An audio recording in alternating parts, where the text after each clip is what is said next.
Hello guys, আমি জুবিনদাৰ সমাধিস্থলত আমাৰ বাহিৰৰ পৰা এজন মানুহ আহিছিলে, মূৰ্তিৰজন বেহেৰা। জয় জুবিন দা। জয় জুবিন দা। তেখেতৰ লগত আছে বৰ্তমান আমাৰ ঋতুৰাজ বৰগোহাঁই। তেখেতক লৈ আহিছিলোঁ। তেখেতৰ বিয়া এখন আছিলে আজি 11 অক্টোবৰ, আমাৰ ভণ্টি।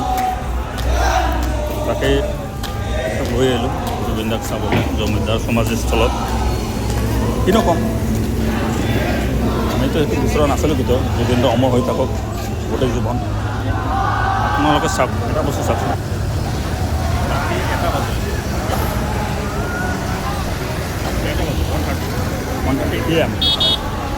তো আপোনালোকে এবাৰ কল্পনা কৰি চাওক, আমি আমাৰ বাবে জুবিন দা কি আছিল। বাকী নকওঁ, আপোনালোকে চাই ল'ব।